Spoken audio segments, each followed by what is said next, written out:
মনৰ কামনা বা বাসনা কোনে পূৰণ কৰিব? ভগৱন্তই কৈছে মই কৰিম। মই পূৰ্ণ কাম, তোমালোক অকাম। মই স্বতন্ত্ৰ, তোমালোক পৰতন্ত্ৰ। তোমালোকে বহুত দিনৰ পৰা কৰিবলৈ যাম বুলি ভাবি থাকিলেও নিৰ্দিষ্ট দিনা যাব নোৱাৰিবও পাৰা যদি মই যাব নিদিওঁ। খাম বুলি বাঢ়ি লোৱা ভাত কাঁহীও খাবলৈ নাপাব পাৰা যদি মই খাব নিদিওঁ। শুম বুলি পাৰি লোৱা বিচনাখনতো শুবলৈ নাপাব পাৰা যদি মই শুব নিদিওঁ। গতিকে মই স্বতন্ত্ৰ, তোমালোক পৰতন্ত্ৰ। তোমালোকৰ সকলো মনৰ কামনা মই পূৰণ কৰিম। গতিকে কৰ্ম কৰোঁতে সদায় মুঠ অৰ্পণ কৰিবলৈ যত্ন কৰিবা। যত ধৰ্ম কৰ্ম কৰা কৃষ্ণত অৰ্পণ, তেবে অপ্ৰয়াসে সিজিবেক প্ৰয়োজন। তেতিয়া আপোনাৰ প্ৰয়োজন সাধন। মই কৰিছোঁ বুলি ভাবি অহংকাৰে কাম নকৰিব। মই কৰিছোঁ বুলি ভাবিলে অহংকাৰ আহিব। সমস্ত কৰ্মক মই কৰোঁ বুলি মানে অহংকাৰ বুলি তাকো জানিবা আপুনি। গতিকে মই কৰিছোঁ বুলি ভাবিলে অহংকাৰ হ'ব, আৰু অহংকাৰ হ'লে আমাৰ জীৱনলৈ পতন নামি আহিব। আৰু যাত্ৰা কালৰ সদায় ঈশ্বৰৰ নাম লৈ যাব। ভগৱন্ত আপোনাৰ পিছত যাব। যিটোজনে যাই হৰি নাম স্মৰি, তাৰো পাছে পাছে ভ্ৰমন্ত হৰি। বৎসক স্নেহ যেন ধেনু ধাৱে, ভজিও জানি হেন হৰি পাৱে। ল'ৰা ছোৱালীয়ে হওক, আপুনি নিজেই হওক, যাত্ৰা কালত ঈশ্বৰৰ নাম লৈ যাবলৈ নাপাহৰিব। তেতিয়া ঈশ্বৰৰ নাম লৈ যোৱাৰ লগে লগে ঈশ্বৰ আপোনাৰ পিছত যাব। তেতিয়া আৰু আপোনাৰ কোনো বিপদ আপদ হ'ব নোৱাৰে। সেইকাৰণে কৈছে যত কিছু মনোৰথ প্ৰজাৰ মিলয়, হুৱে অনুদিন হবে সন্তোষ হৈ দিয়ে। আপোনাৰ যেতিয়া মনৰ কামনা পূৰণ হ'ব আপুনি সদায় আনন্দত থাকিব। যাৰ কামনা পূৰণ নহয় সি দুখ বেদনাত থাকিব। যাৰ অন্তৰত সদায় দুখ বেদনা নোখোজে সি জীয়াতে মৰা। গতিকে আমি জীয়াতে যাতে মৰা হৈ থাকিব লগা নহয়, তাৰ কাৰণে আমি কি কৰিব লাগিব? ভাগৱতৰ উপদেশ মতে আমি কাম কৰিব লাগিব।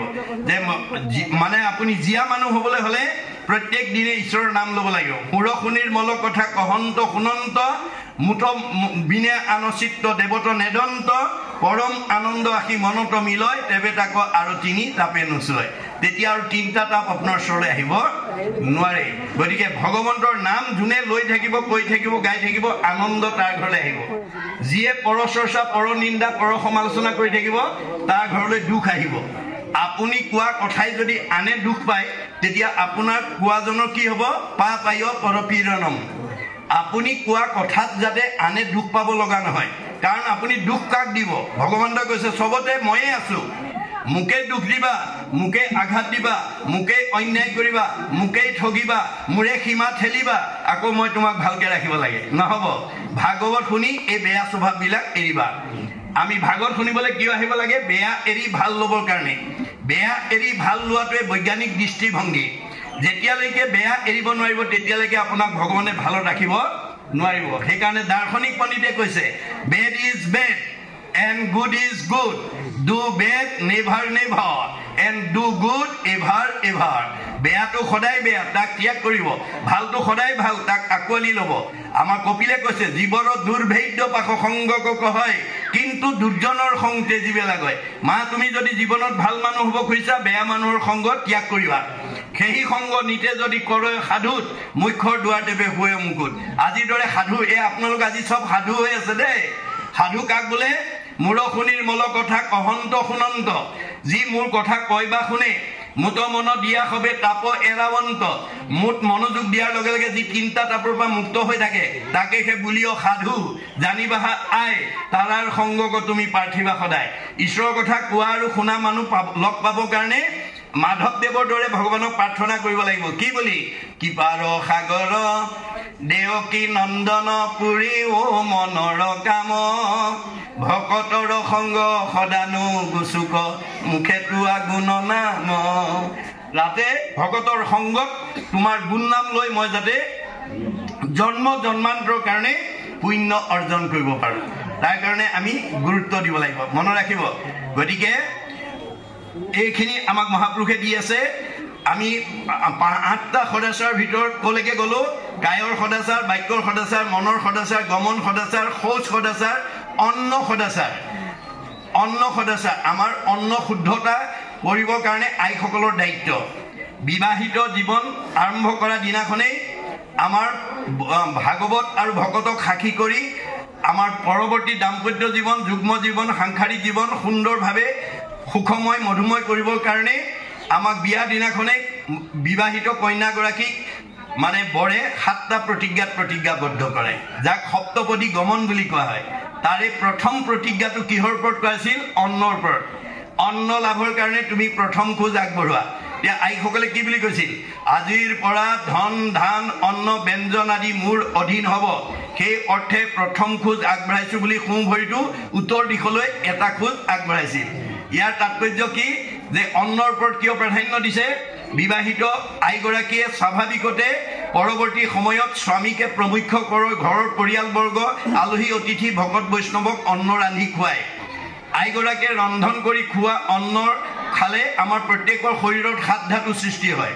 অন্নৰ পৰা ৰস, ৰসৰ পৰা তেজ, তেজৰ পৰা মাংস, মাংসৰ পৰা মেদ, মেদৰ পৰা হাড়, হাড়ৰ পৰা মজ্জা, মজ্জাৰ পৰা শুক্ৰ, শুক্ৰৰ পৰা সন্তান জন্ম হ'ব।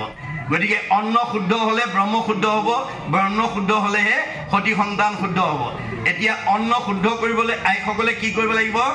যে সবে কৃষ্ণতপৰ জানিবা নিশ্চয়, অৰ্পণা নভৈলে কিছু ফল নধৰয়।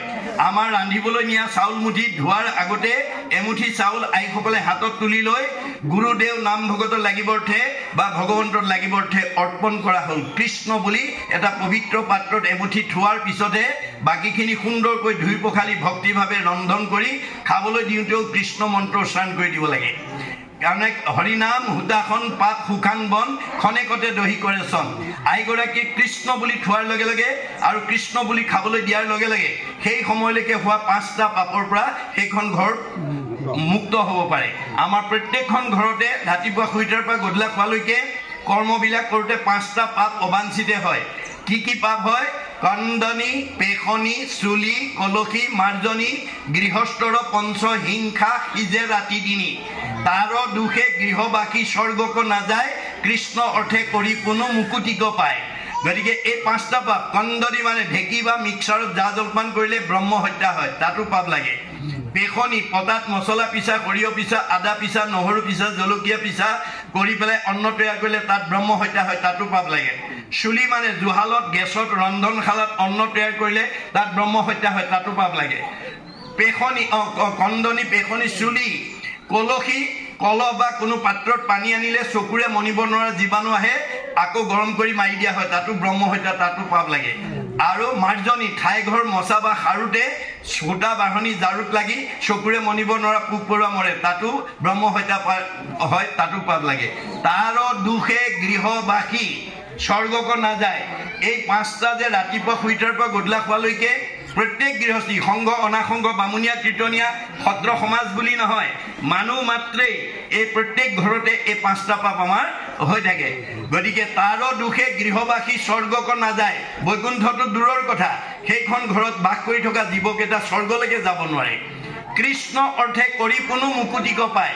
আইগৰাকীয়ে যদি কৃষ্ণ সংস্কৃতি অৱলম্বন কৰি অন্ন ৰান্ধিব পাৰে আৰু খাবলৈ দিব পাৰে, যে এই 5টা পাপ মুক্ত হৈ যায়। হৰিনাম হুতাখন পাপ সুখান বন খনেকতে দহি কৰে চন। আইগৰাকীৰ মুখৰ কৃষ্ণ শব্দটো ওলোৱাৰ লগে লগে 5টা পাপ পুৰি নাইকিয়া হৈ যাব।